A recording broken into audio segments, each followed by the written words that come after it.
this year we are going to celebrate the 160th anniversary of the consecration of Bishop Samuel Crowther. Bishop Samuel was the one that brought the gospel of Christ to this part of the world in 1857, and through his ministry we became a diocese.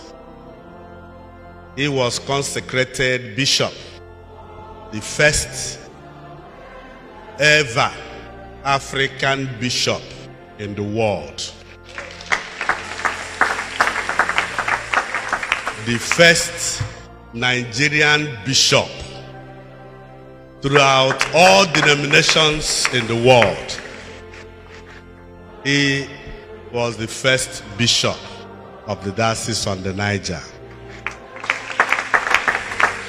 He was consecrated the bishop of Niger Territories on June 29, 1864. But something happened, because you know that all these years Diocese on the Niger has not been celebrating anniversaries. Have you heard of the celebration of Diocese on the Niger anniversary before? What we celebrate is CMS anniversary. CMS anniversary is not celebration of our anniversary as a diocese. And the reason why we have not been celebrating is that there was a manipulation. Something went wrong. It wasn't caused by anybody, but by foreign missionaries who didn't like Crowther. A time came when they blackmailed Crowther because he was a black. There was a story one of our lecturers told us what the white people normally do before. It is changing, but it has not changed 100%. There is this racism that is always rampant. This lecturer told us, he was a professor, a priest. He said he traveled with joy to the foreign land. He was so excited that he wanted to worship God in one of the churches he has been reading about in history.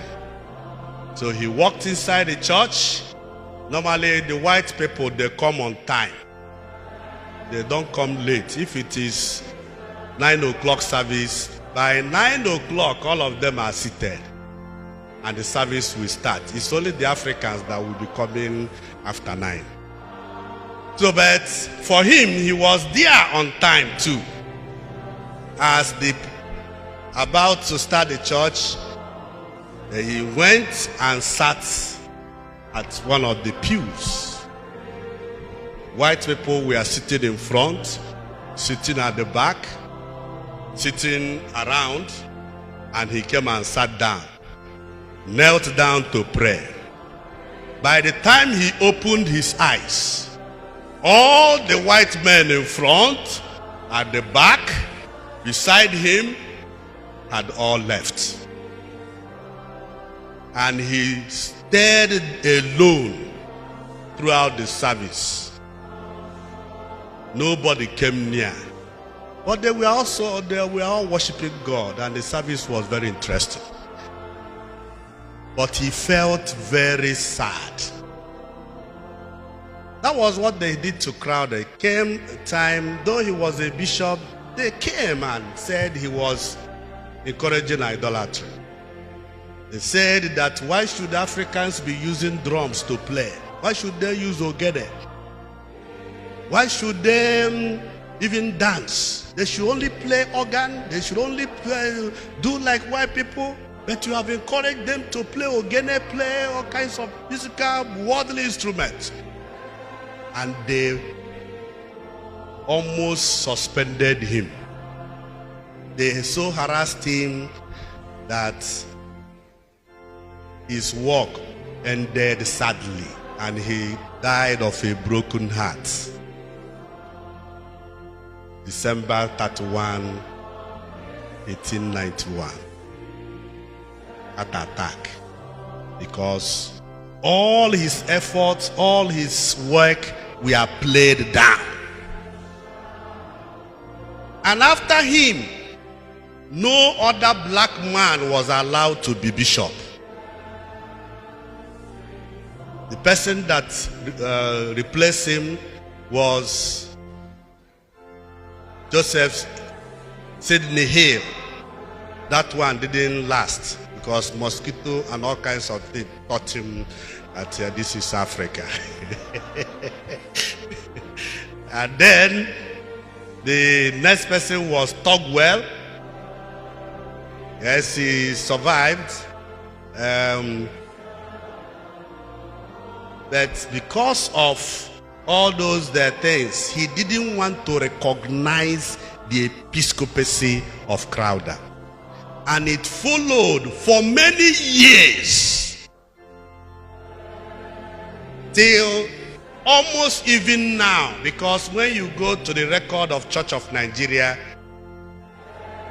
Nigerian, they talk about Crowther, but in written record, episcopally, there is no record of the ministry of Crowther in Church of Nigerian records.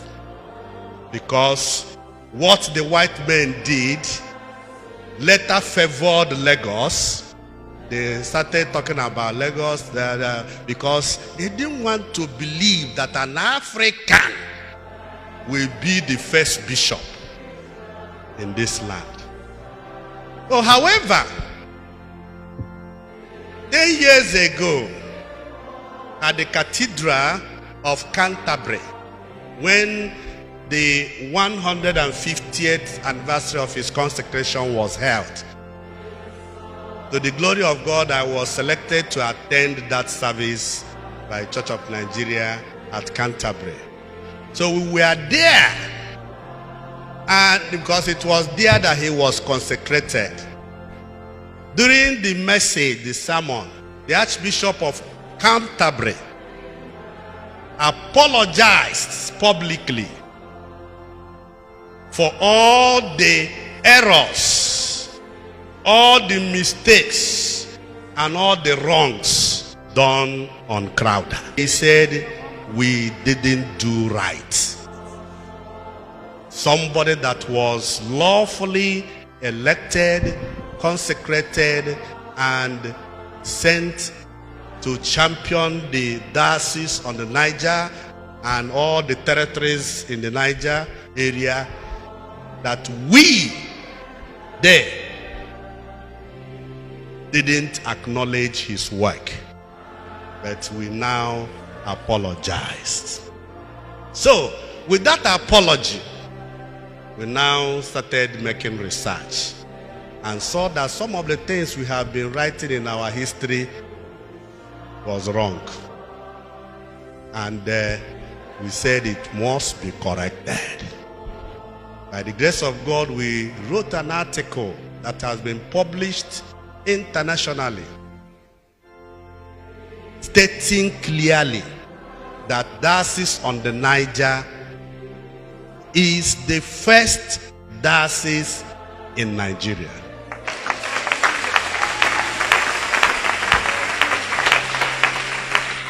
We now said we have to possess our positions. 1864 is the day we are giving birth to.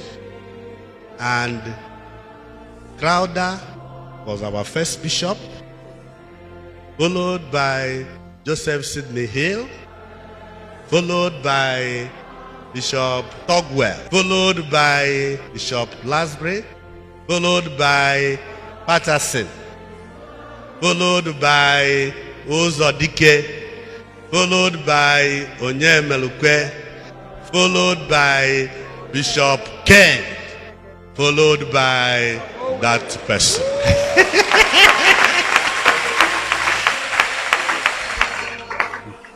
So, we are going to celebrate Crowther.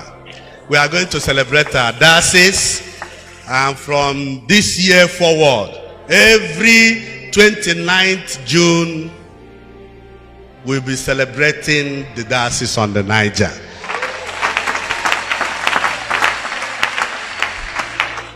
We have shared with the primates of the Church of Nigeria. We are expecting that on 28th June, he will arrive.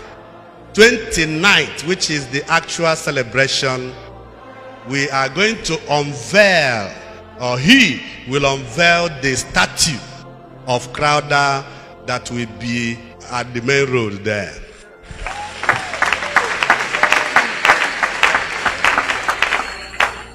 It will be a significant landmark in Anambra State and in Onitsha. This full statue of Bishop Samuel Crowther, because he was the one that brought light here. He was the one that brought the education. He was the one that brought development. There's no way we can subdue him. There's no way we can put him aside. Yes, he was a Yoruba man, but what he did for us cannot be counted. So we are going to show the world that something happened here many years ago. So on Sunday, 30th June, we will do the Thanksgiving all in this cathedral. So prepare yourself. It's going to be a huge celebration that we are 160 years as a diocese. May God bless you and bless diocese on the Niger. Amen.